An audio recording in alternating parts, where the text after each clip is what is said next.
नमो भगवते वासुदेवाय नमः। ओम नमः शिवाय। नमस्कार दोस्तों, आप सभी को अक्षय तृतीया व्रत की हार्दिक शुभकामनाएं। जय श्री कृष्ण, राधे राधे। अक्षय अर्थात जिसका कभी क्षय ना हो और तृतीया यानी तिथि के अनुसार तीसरा दिन हमारी वैदिक संस्कृति अत्यंत विशेष और वैज्ञानिक है, जिसमें सूर्य और चंद्र की गति के अनुसार तिथि, मास और उसमें आने वाले कुछ महत्वपूर्ण दिनों को निर्धारित किया जाता है। वर्ष में कुछ ऐसे विशेष दिन आते हैं जब कोई भी शुभ कार्य करने के लिए आपको अच्छा मुहूर्त या समय देखने की आवश्यकता नहीं पड़ती। ऐसे ही कुछ विशेष दिनों में से एक है अक्षय तृतीया का दिन, यानी वैशाख मास के शुक्ल पक्ष की तृतीया तिथि। इस दिन को अक्षय कहा गया है। इसका अर्थ है कि इस दिन जो भी पुण्य कार्य या फिर आध्यात्मिक कार्य किए जाएंगे उसका कभी भी क्षय नहीं होगा, अर्थात उसका कभी भी नाश नहीं होगा।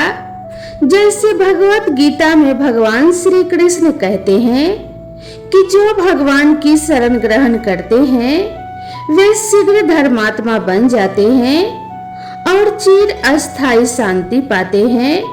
हे कुंती पुत्र, निडर होकर यह घोषणा कर दो कि मेरे भक्त का कभी नाश नहीं होता। उसी प्रकार अक्षय तृतीया के दिन किया गया कोई भी पुण्य कर्म, उन पुण्य कर्मों का फल भी कभी नष्ट नहीं होता।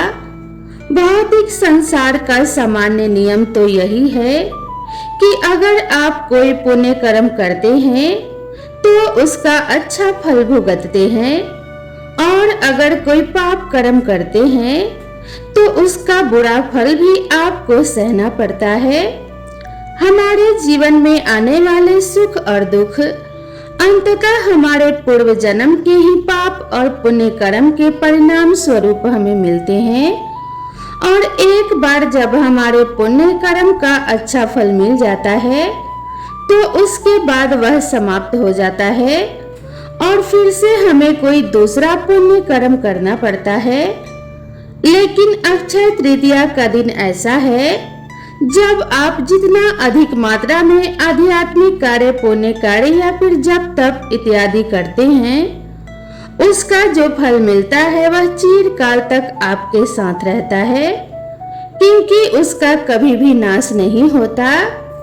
तो आइए आज हम इसी अक्षय तृतीया के उपलक्ष्य में उससे जुड़ी पौराणिक कथा का श्रवण करते हैं। इस कथा के विषय में कहा गया है कि जो व्यक्ति इस कथा को अक्षय तृतीया वाले दिन पूर्ण रूप से सुनता है, यानी शुरू से लेकर अंत तक सुनता है, उसे अक्षय पुण्य फल की प्राप्ति होती है। अक्षय तृतीया के दिन पढ़ी और सुनी जाने वाली भगवान श्री कृष्ण और सुदामा की यह मार्मिक कथा, क्योंकि अक्षय तृतीया वाले ही दिन ही सुदामा अपने बचपन के सखा भगवान श्री कृष्ण से आर्थिक सहायता मांगने गए थे और इसी दिन उन दोनों का मिलन हुआ था। इस कहानी को सुनने मात्र से अक्षय फल की प्राप्ति होती है। एक ब्राह्मणी थी जो बहुत ही गरीब और निर्धन थी, भिक्षा मांगकर जीवन यापन करती थी। एक समय ऐसा आया कि 5 दिन तक उसे भिक्षा नहीं मिली। वह प्रतिदिन पानी पीकर भगवान का नाम लेकर सो जाती थी।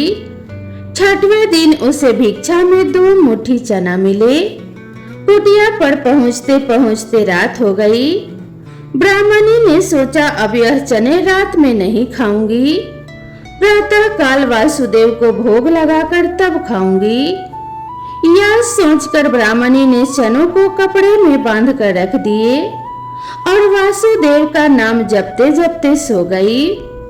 ब्राह्मणी के सोने के बाद कुछ चोर चोरी करने के लिए उसकी कुटिया में आ गए। इधर उधर बहुत ढूंढा, चोरों को वह चने की बंधी हुई पोटली मिल गई। चोरों ने समझा इसमें सोने के मोती हैं। इतने में ब्राह्मणी जाग गई और शोर मचाने लगी। गांव के सारे लोग चोरों को पकड़ने के लिए दौड़े और चोर वह पोटली लेकर भाग गए। पकड़े जाने के डर से सारे चोर सांदीपनि मुनि के आश्रम में छिप गए। उस समय सांदीपनि मुनि के आश्रम में भगवान श्री कृष्ण और सुदामा शिक्षा ग्रहण कर रहे थे। गुरु माता को लगा कि कोई आश्रम के अंदर आया है। गुरु माता देखने के लिए आगे बढ़ी तो चोर डर गए और आश्रम से भागे। भागते समय चोरों से वह पोटली वहीं छूट गई। इधर भूख से व्याकुल ब्राह्मणी ने जब जाना कि उसकी चने की पोटली चोर उठाकर ले गए तो ब्राह्मणी ने श्राप दे दिया कि मुझ दिनहीन असहाय के जो भी चने खाएगा वह दरिद्र हो जाएगा। उधर प्रातः काल गुरु माता आश्रम में झाड़ू लगाने लगी तो झाड़ू लगाते समय गुरु माता को वही चने की पोटली मिली। गुरु माता ने खोलकर देखी तो उसमें चने थे। कान्हा और सुदामा जंगल में लकड़ी लाने जा रहे थे। गुरु माता ने वह चने की पोटली सुदामा जी को दे दी और कहा, बेटा जब वन में भूख लगे तो दोनों लोग यह चने खा लेना। सुदामा जी जन्मजात ब्रह्म ज्ञानी थे। उन्हें ज्ञात हो गया कि यह शापित चने हैं, इन्हें कान्हा को किसी सूरत में खाने नहीं देना है। सुदामा ने सोचा कि चने अगर त्रिभुवनपति श्री कृष्ण को खिला दिए तो सारी सृष्टि दरिद्र हो जाएगी। यह चने स्वयं खाऊंगा लेकिन कृष्ण को खाने नहीं दूंगा। और सुदामा जी ने सारे चने खुद ही खा लिए। चने खाकर दरिद्रता का श्राप श्री सुदामा जी ने स्वयं अपने ऊपर ले लिया, लेकिन अपने मित्र श्री कृष्ण को एक भी चने का दाना नहीं दिया। श्राप की वजह से फिर कालांतर में सुदामा जी गरीब ब्राह्मण रहे। अपने बच्चों का पेट भर सके उतने भी सुदामा के पास पैसे नहीं थे। सुदामा की पत्नी ने कहा, हम भले ही भूखे रहें लेकिन बच्चों का पेट तो भरना ही चाहिए ना। इतना बोलते बोलते उसकी आंखों में आंसू आ गए। सुदामा को बहुत दुख हुआ। उन्होंने कहा कि हम क्या कर सकते हैं, किसी के पास मांगने थोड़े ही जा सकते हैं। पत्नी ने सुदामा से कहा, आप कई बार कृष्ण की बात करते हो, आपकी उनके साथ बहुत मित्रता है ऐसा कहते हो। वे तो द्वारिका के राजा हैं, वहां क्यों नहीं जाते? जाइए ना, वहां कुछ भी मांगना नहीं पड़ेगा। सुदामा को पत्नी की बात सही लगी और सुदामा ने द्वारिका जाने का निश्चय किया। पत्नी से कहा कि ठीक है, मैं श्री कृष्ण के पास जाऊंगा, लेकिन उनके बच्चों के लिए क्या लेकर जाऊं? सुदामा की पत्नी पड़ोस से भुने चावल यानी पोहे लेकर आई। उसे फटे हुए कपड़े में बांधकर उसकी पोटली बनाई। सुदामा उस पोटली को लेकर द्वारिका जाने के लिए निकल पड़े। द्वारिका देखकर सुदामा तो दंग रह गए, क्योंकि पूरी नगरी सोने की थी। वहां के लोग बहुत सुखी थे। सुदामा पूछते पूछते कृष्ण के महल तक पहुँचे। दरबान ने साधु जैसे लगने वाले सुदामा से पूछा, ओ भाई तुम कौन हो और तुम्हारा यहाँ पर क्या काम है? सुदामा ने जवाब दिया, मुझे कृष्ण से मिलना है, वह मेरा परम मित्र है। अंदर जाकर कहिए कि सुदामा आपसे मिलने आया है। दरबान को सुदामा के वस्त्र देखकर हंसी आई। उसने जाकर श्री कृष्ण को बताया। सुदामा का नाम सुनते ही कृष्ण खड़े हो गए और सुदामा से मिलने दौड़ पड़े। सभी आश्चर्य से देख रहे थे कि कहाँ राजा और कहाँ ये साधु। कृष्ण सुदामा को महल में ले गए। सांदीपनि ऋषि के गुरुकुल के दिनों की यादें ताजा हो गई। सुदामा कृष्ण की समृद्धि देखकर शर्मा गए। सुदामा पोहे की पोटली छुपाने लगे, लेकिन श्री कृष्ण ने वह पोटली खींच ली। भगवान श्री कृष्ण ने उसमें से पोहे निकाले और खाते हुए बोले, ऐसा अमृत जैसा स्वाद मुझे और किसी में नहीं मिला। बाद में दोनों खाना खाने बैठे। सोने की थाली में अच्छा भोजन परोसा गया। सुदामा का दिल भर आया। उन्हें याद आया कि घर पर बच्चों को पूरा पेट भर भी खाना नहीं मिलता है। सुदामा वहां 2 दिन रहे। वे भगवान श्री कृष्ण के पास कुछ भी मांग नहीं सके। तीसरे दिन वापस घर जाने के लिए निकले। भगवान श्री कृष्ण सुदामा के गले लगे और थोड़ी दूर तक छोड़ने गए।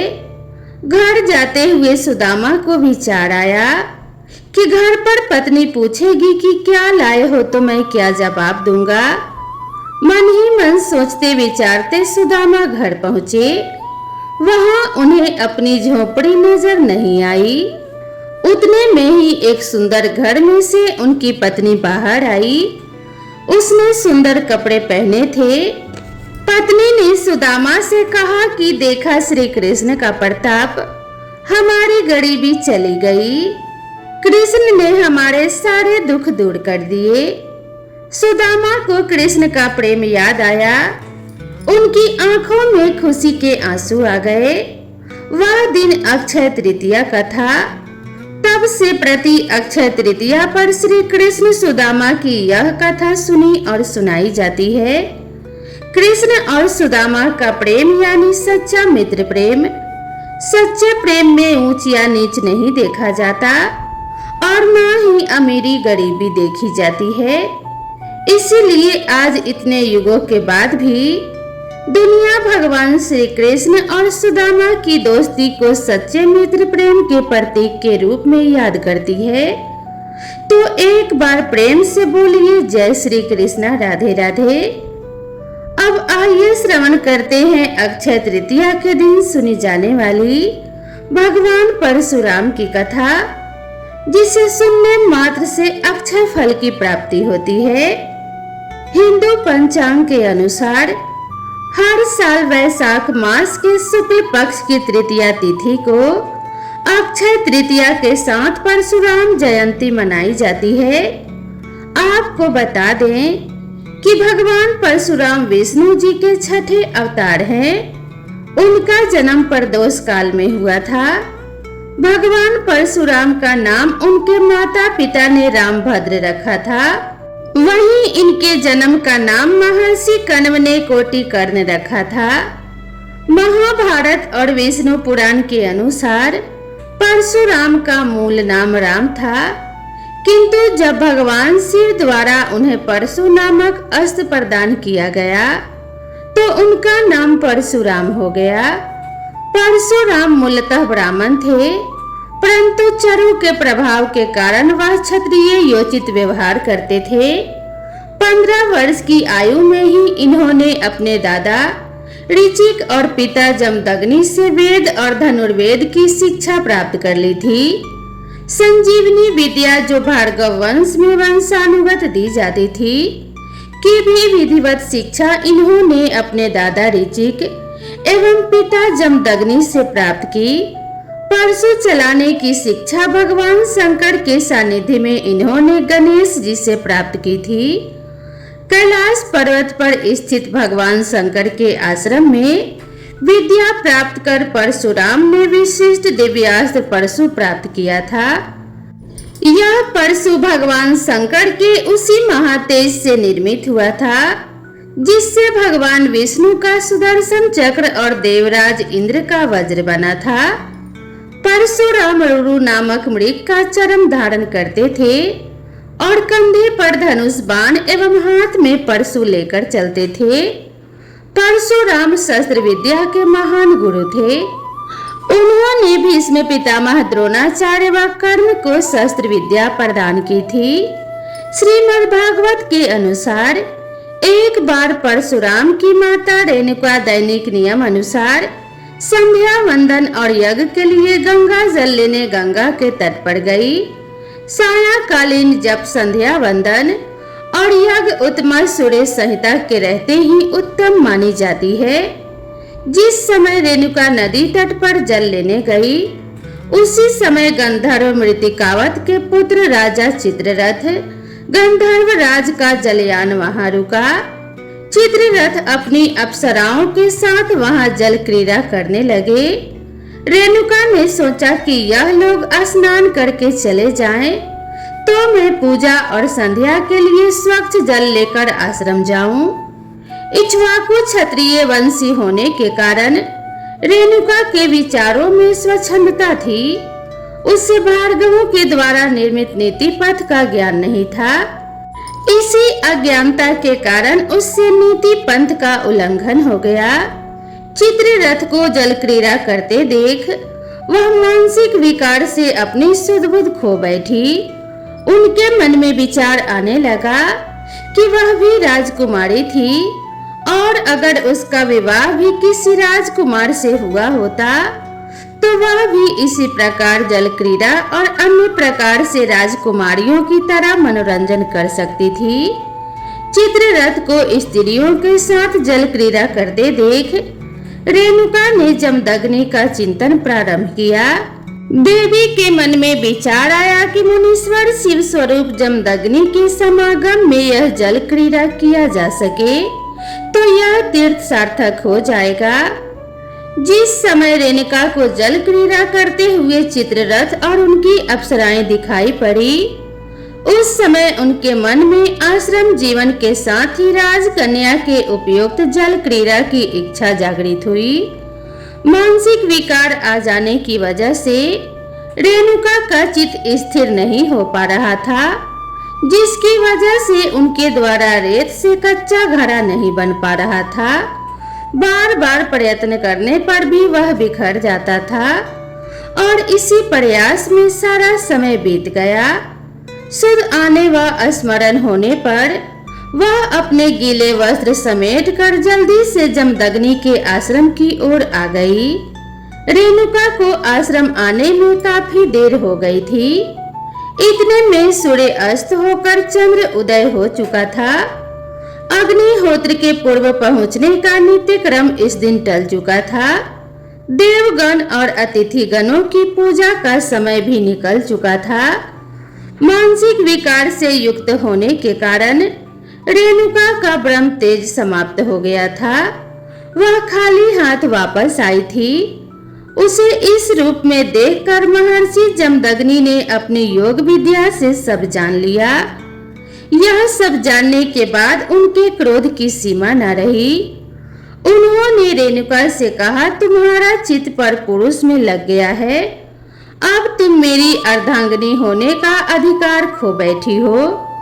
उन्होंने कहा, ब्राह्मण का शरीर क्षुद्र संसारिक काम के लिए नहीं है, कठोर तप के लिए है और साधना के लिए है। दीपक की भांति जलते रहकर सबको प्रकाश देने के लिए है। तब रेणुका ने कहा, मेरे हृदय में केवल आपकी मूर्ति रहती है। मेरे मन में आपके अलावा किसी अन्य का विचार नहीं आता है। नारायण स्वयं मेरे पुत्र हैं। मैं अन्य के प्रति अपनी कामना कैसे रख सकती हूँ? इसके बाद रेणुका ने कहा, मेरे मन में जो था वह मैंने आपको कह दिया है। अब धर्म के अनुसार जो उचित है वह निर्णय आप करें। इस पर महर्षि जमदग्नि ने कहा, घृणित कार्य करती हो और धर्म की बातें करती हो, तुम निश्चय ही वध के योग्य हो। महर्षि जमदग्नि ने रेणुका के व्यवहार के कारण अपने पुत्रों से उसका वध करने को कहा, परंतु चारों अग्रज पुत्रों ने ऐसा करने से मना कर दिया। इसके बाद उन्होंने अपने पुत्र परशुराम को अपनी माता रेणुका का वध करने को कहा। जमदग्नि ने परशुराम से कहा, तुम्हारी माता ने मदन रूप में चित्ररथ गंधर्व को गंगा तट पर देखा है। तेरी माता का चित्त दुराचारी हो गया है। तुम्हारी माता ने भार्गव द्वारा निर्मित और अनुकरणीय नीति पथ का उल्लंघन किया है। मेरी आज्ञा से तुम अपनी माँ का वध करो। यदि तुम मेरे पुत्र हो तो अपनी माँ का मस्तक काट डालो। तुम्हारे चारों अग्रज भाइयों ने मेरी अवज्ञा की है, इस कारण इन भाइयों के सिर भी काट डालो। पिता की आज्ञा होते ही एक क्षण का भी विलंब ना करते हुए परशुराम ने अपनी माता और चारों अग्रज भाइयों का सिर काट कर धड़ से अलग कर दिया। ऐसा करते ही महर्षि जमदग्नि ने प्रसन्न होकर कहा, पुत्र, तुम धर्मज्ञ और आज्ञाकारी हो। तुम कठिन परीक्षा में उत्तीर्ण हो गए हो। मैं तुमसे बहुत प्रसन्न हूँ। तुम एक इच्छित वर मांगो। इस पर परशुराम ने कहा, मेरी माता जीवित हो जाएं और उनके मानस पाप का नाश हो जाए। मेरे चारों भाई जीवित और स्वस्थ हो जाएं और उन्हें मेरे द्वारा मारे जाने की याद ना रहे। युद्ध में मेरा सामना करने वाला कोई न हो और मैं लंबी आयु को प्राप्त करूं। महर्षि जमदग्नि ने उन्हें आशीर्वाद देते हुए कहा कि ऐसा ही होगा। जमदग्नि ने परशुराम को स्वच्छंद मरण का आशीर्वाद भी दिया। महर्षि जमदग्नि ने कहा कि भृगु शुक्राचार्य जी द्वारा सिखलाई गई संजीवनी विद्या से मैं इन्हें जीवित करता हूँ। और इसके बाद उन्होंने ललिता पत्तों का लेप लगाकर उनके धड़ को फिर से जोड़ दिया, जिससे वह सभी फिर से जीवित हो गए। ऐसा माना जाता है कि भगवान परशुराम ने 21 बार क्षत्रियों को पृथ्वी से नष्ट किया था। धर्म ग्रंथों में वर्णित है कि नर्मदा नदी के किनारे माहिष्मति नामक स्थान पर है वंश का साम्राज्य था। इसी वंश के राजा कृतवीर्य थे। भार्गव वंशी ब्राह्मण इनके राजपुरोहित थे। परशुराम के पिता महर्षि जमदग्नि जो भार्गव प्रमुख थे, उनका कृतवीर्य के साथ मधुर संबंध था। कृतवीर्य के पुत्र का नाम अर्जुन था। इस कारण अर्जुन को कृतवीर्य अर्जुन भी कहा गया। कार्तवीर्य अर्जुन ने अपनी आराधना से भगवान दत्तात्रेय को प्रसन्न किया। भगवान दत्तात्रेय को ब्रह्मा, विष्णु और महेश तीनों देवों का अवतार माना जाता है। भगवान दत्तात्रेय ने प्रसन्न होकर कार्तवीर्य अर्जुन को 1,000 भुजाओं तथा युद्ध में किसी से पराजित न होने का वरदान दिया। इस कारण कार्तवीर्य अर्जुन को सहस्रार्जुन भी कहा जाता है। एक बार सहस्रार्जुन अपनी पूरी सेना के साथ जंगल से गुजर रहा था, तो विश्राम करने के लिए महर्षि जमदग्नि के आश्रम पहुंचा।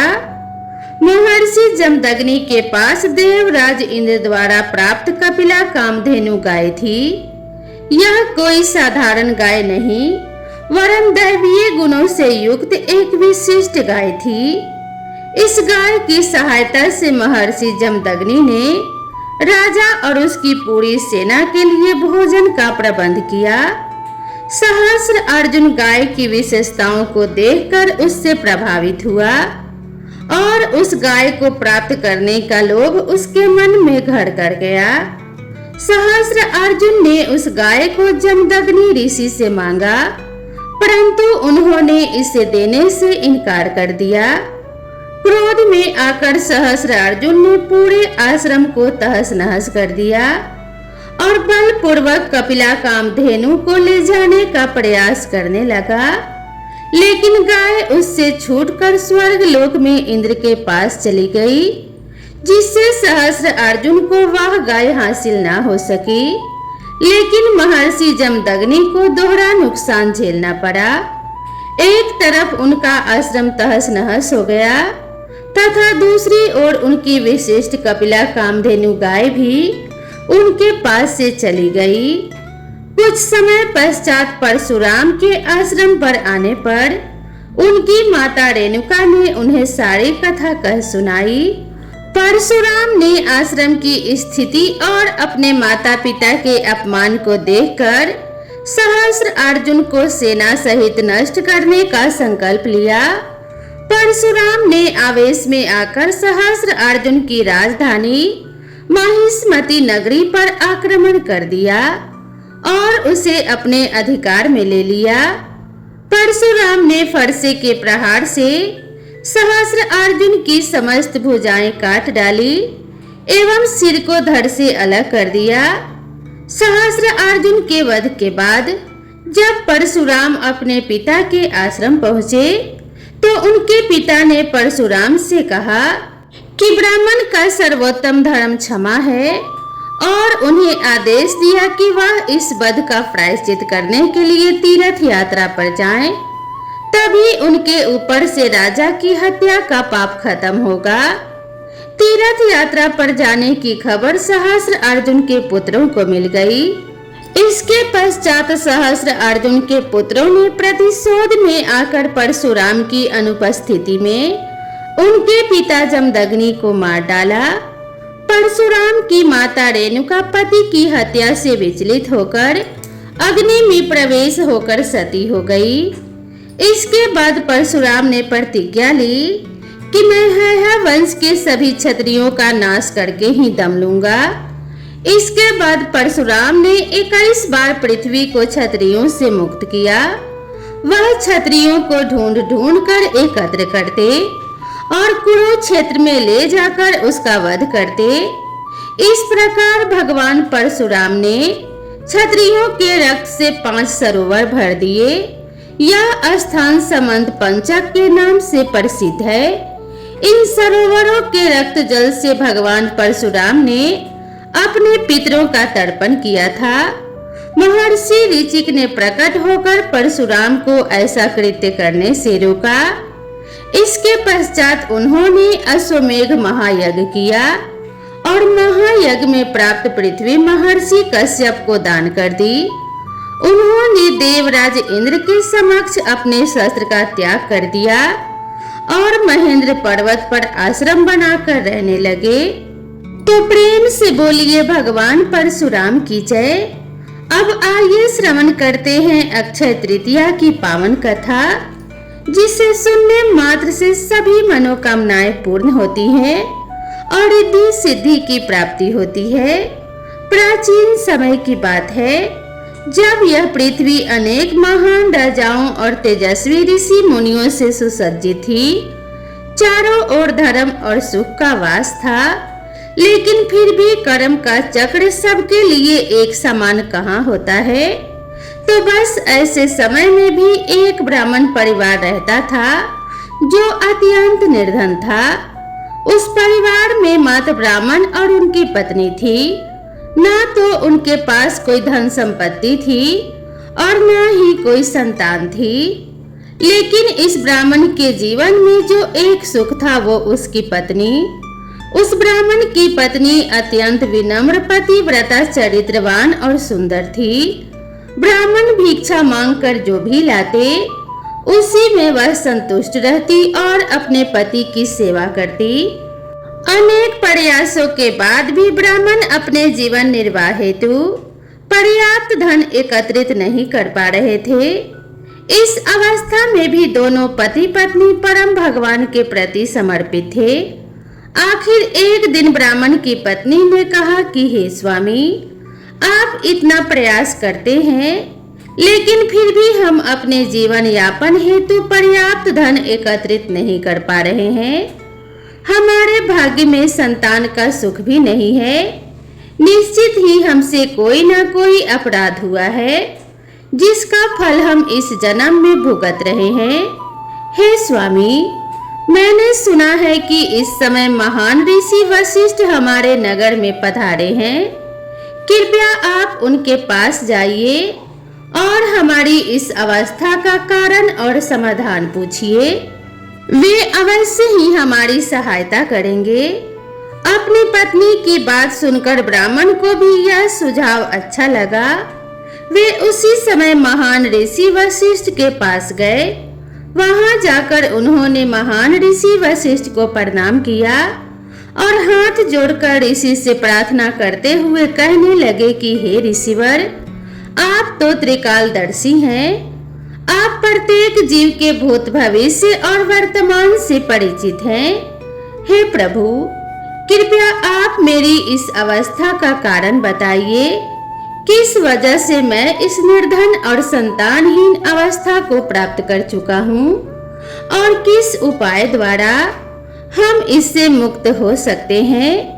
कृपया हमारा मार्गदर्शन करें ऋषिवर। ब्राह्मण की बात सुनकर ऋषि वशिष्ठ ने कहा कि हे पुत्र, पिछले जन्म में तुम अत्यंत धनी थे और तुम्हारे अनेकों पुत्र भी थे, लेकिन उस समय तुम अत्यंत कृपण थे, यहाँ तक कि तुम अपने संतानों के लिए भी धन खर्च नहीं किया करते थे। अपने धन और संपत्ति के प्रति आसक्ति और अपनी संतान के प्रति लापरवाही के कारण तुम्हें इस जन्म में निर्धनता और संतानहीन होने का श्राप मिला है। उस समय किसी भी कारणवश तुमने वैशाख मास के अंतिम 5 दिन में व्रत का पालन किया था, इसीलिए इस जन्म में तुम्हें ब्राह्मण का शरीर और अच्छी पत्नी प्राप्त हुई है। अगर तुम इस जन्म में वैशाख मास के कम से कम 7 दिनों तक भगवान श्री कृष्ण की भक्ति द्वारा पालन करोगे तो इस अभिशाप से अवश्य ही मुक्त हो सकते हो। और वैशाख मास के शुक्ल पक्ष में आने वाली अक्षय तृतीया के दिन परम भगवान श्री कृष्ण की पूजा अर्चना करो। ब्राह्मण ने वशिष्ठ मुनि की सभी बातों का पालन किया और उसके फल स्वरूप वो ब्राह्मण अपने निर्धन और संतानहीन अवस्था से मुक्त हुआ। इस कथा का महात्म्य सुनाते हुए कहा गया है कि जब हम इसी प्रकार की पौराणिक कथाओं का श्रवण और पठन करते हैं तो हम अपने आप ही परम भगवान गुरु और वैष्णव की सेवा में संलग्न होते हैं। इसीलिए अक्षय तृतीया के दिन इस कथा का श्रवण अवश्य करना चाहिए। सिंहाचल में भगवान नरसिंह देव के एक विग्रह है जिन्हें संपूर्ण वर्ष के दौरान चंदन लगाकर रखा जाता है, लेकिन अक्षय तृतीया का यही एकमात्र वह दिन है जब उनके शरीर से चंदन उतार लिया जाता है। यानी सिंहाचल के भगवान नरसिंह देव के वास्तविक विग्रह के दर्शन आपको सिर्फ अक्षय तृतीया के दिन ही हो सकते हैं। जगन्नाथपुरी धाम में हमारे प्रिय जगन्नाथ बलदेव और सुभद्रा जी के रथ यात्रा की तैयारी और रथ बनाने की शुरुआत भी अक्षय तृतीया के दिन से ही होती है। वृंदावन में बांके बिहारी मंदिर में भगवान श्री कृष्ण के चरणों के दर्शन भी वर्ष में सिर्फ एक बार अक्षय तृतीया के दिन ही होते हैं। इसी दिन से गंगोत्री, यमुनोत्री और बद्रीनाथ के द्वार भी खुल जाते हैं और 4 धाम यात्रा प्रारंभ होती है। आदि शंकराचार्य ने कनकधारा स्तोत्र की रचना भी अक्षय तृतीया के दिन ही की थी।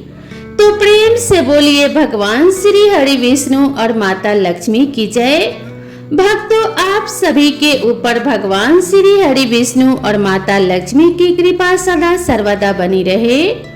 भगवान शिव और माता पार्वती के आशीर्वाद से आपके सभी कष्टों का निवारण हो और आप सभी के सुख सौभाग्य में वृद्धि हो। माता रानी की कृपा आप सभी के ऊपर सदा सर्वदा बनी रहे। इसी मंगल कामना के साथ आज की वीडियो को यहीं पर समाप्त करते हैं। मैं आशा करती हूँ आप सभी को यह वीडियो जरूर पसंद आएगी। यह कथा अगर आप सभी को अच्छी लगी हो तो वीडियो को एक लाइक जरूर करें और इसी तरह की नई नई कथाओं और नई नई कहानियों के लिए मेरे चैनल से जुड़े रहें।